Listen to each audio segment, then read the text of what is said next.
como a gente sempre abre quando vem algum pesquisador de direito achado na rua, explicando para quem está nos acompanhando agora, não é, não é o direito dos códigos, não é o direito positivo, mas é o direito que nasce da dinâmica social, do exercício da cidadania. E como isso vai reverberar como direito das mulheres, nós vamos saber um pouquinho agora conversando com a autora de uma das pesquisas, participante dessa linha de pesquisa da Universidade de Brasília, né? Então, agradeço mais uma vez a sua presença e trago aqui uma questão. Depois que a gente marcou a nossa gravação para hoje, nesse espaço de tempo em que houve nesses dias e que separou um evento do outro, ouvi numa rádio a notícia de mais um feminicídio ocorrido aqui no Distrito Federal, o que elevou os números desse ano ao mesmo número de ocorrências em todo o ano passado.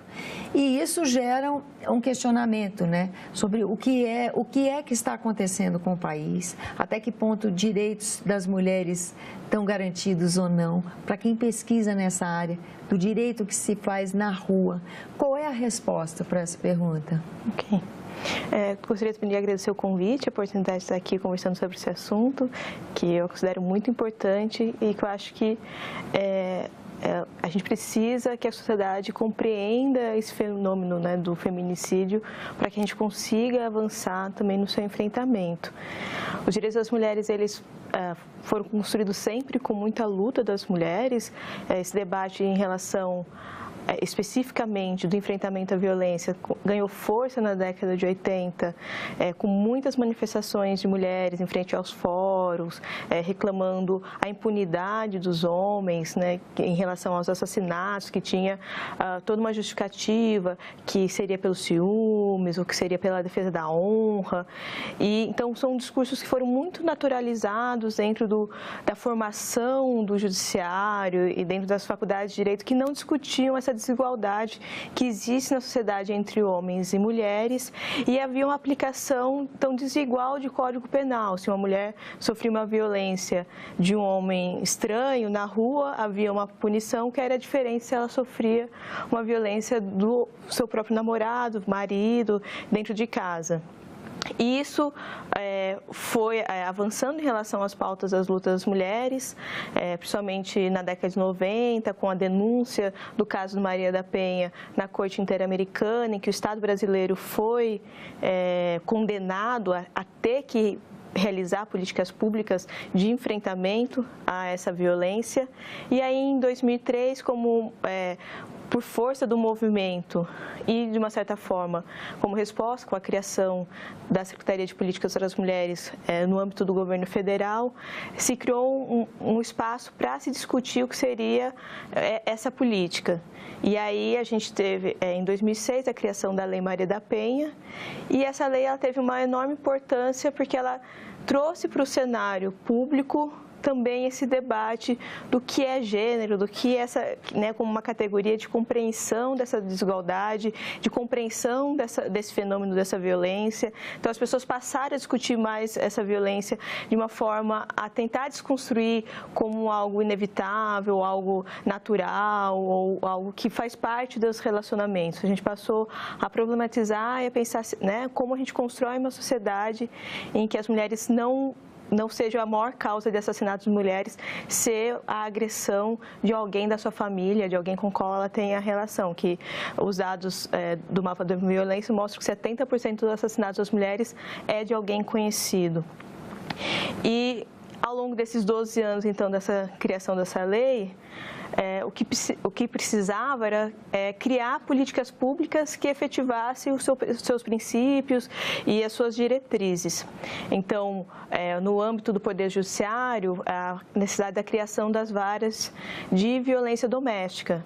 Mas mais do que isso, que o corpo, né, jurídico que está ali, de juízas, de promotores, promotoras, e ter também um espaço na Defensoria Pública, né, esteja preparado para compreender esse fenômeno e saiba lidar de forma adequada com isso.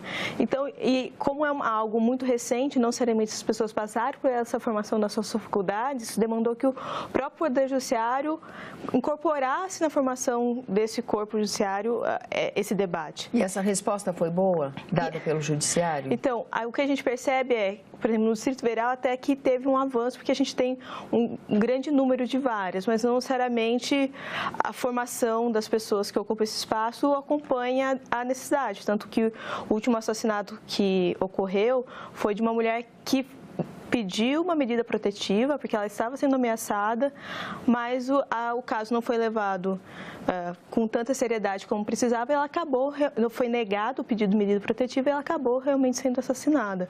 Então, isso mostra que há um descompasso ainda, que o Poder Judiciário ainda tem dificuldade de compreender totalmente a situação. E dentro desse contexto, o que acontece, como é que a sociedade se articula e como é que nasce esse direito da rua quando a gente tem esse quadro no Judiciário? Então, importante lembrar que a gente tem, então, como eu falei, no Distrito Federal tem até que uma situação de ter mais varas, mas se a gente olhar no país como um todo, a maioria dos estados só tem essa vara na capital, não tem no interior. Então, você tem uma dificuldade de acesso a essas políticas. E isso demanda também não só uma política do Judiciário, mas de outras políticas do Estado, como de educação, de formação dentro das escolas, de explicação do que é esse tema, de explicação de como se acessam esses direitos, de criação de outras políticas, como de delegacias especializadas para as mulheres, de casas de proteção.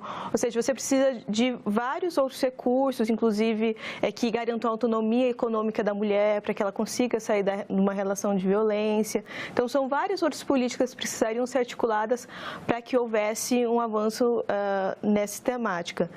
E então, o que a gente precisa é, nessa perspectiva de que a sociedade constrói, da mesma forma que ela construiu a própria lei, construiu a conquista do reconhecimento, pelo menos do direito, que esse direito continue em formação, que a gente consiga manter a mobilização das mulheres para que não haja retrocessos nessas pautas. E o que tem sido bastante difícil, porque a gente tem vivido uma conjuntura de cortes nesses direitos, principalmente em financiamento, investimento nessas demandas que são ligadas mais a direitos sociais. Então, isso demanda uma articulação das mulheres cada vez mais forte, e que vai sempre sofrer também uma reação conservadora que vai tentar manter. Então, hoje a gente tem uma tentativa de criminalização desses debates, nos planos nacionais de educação, de impedir que o debate sobre o que eles chamam de ideologia de gênero, que na verdade gênero não é uma ideologia, é uma categoria de análise, uma categoria que ajuda a gente a compreender essa condição de desigualdade entre homens e mulheres, o porquê que essas violências acontecem. Tem sido criminalizado isso, então, como isso tem sofrido impedimentos, que a gente consiga desenvolver esse debate na sociedade para que a sociedade consiga se fortalecer, consiga compreender a importância e, portanto, consiga se organizar publicamente, por meio de manifestações ou elegendo pessoas que representem também essa pauta de forma mais consciente, porque esse debate tem sido impedido de ser feito. Antes de gravarmos, você me contou de um projeto que existe aqui no Distrito Federal, a exemplo do que acontece com projetos semelhantes em outros estados do país, que são das promotoras legais populares, Uhum. Qual é a importância desse agente nesse cenário, onde avanços legais acabam comprometidos, às vezes por falta de estrutura e recurso do próprio Estado? Ok. A experiência das promotoras legais populares foi uma criação de duas ONGs feministas, uma de São Paulo que se chama União de Mulheres São Paulo e outra, a Temis, do Rio Grande do Sul, que pensaram num curso de formação em direitos para as mulheres, numa perspectiva de que esse debate saísse do âmbito da academia e alcançasse um público de mulheres, vamos dizer, das periferias, de uma realidade mais popular, vamos dizer assim, que não teria acesso a esse debate que às vezes era muito academicista. Uhum. E que elas fossem capazes de construir e dizer também o que é isso, o que é esse direito das mulheres. Inspirado nessa experiência, em 2005, um grupo de estudantes vinculados ao Direito de Chá na Rua criou essa experiência como um projeto de extensão da Faculdade de Direito da Universidade de Brasília. Então, desde 2005, ou seja, a gente já está no 14º ano desse curso, a gente realiza anualmente esse curso no Núcleo de Prática Jurídica, que fica em Ceilândia, aqui no Distrito Federal. Há 2 anos a gente realiza também em São Sebastião e também já tivemos uma experiência em Sobradinho. Essa experiência, então, anualmente a gente forma um público em cada curso de 30 a 40 mulheres com esse debate sobre direitos. Então, a gente não chega lá dizendo só a lei. A ideia é que elas construam e que elas se descubram sujeitos da construção desse direito, que elas percebam que esse direito demanda, para ele ser construído realmente expressando a transformação da realidade, que elas também expressem o que são as suas vivências. Então, as noções que a gente constrói é isso, a partir das vivências dessas mulheres que são das mais diversas realidades. Queria agradecer a sua presença aqui nos nossos estúdios. Eu agradeço muito a oportunidade.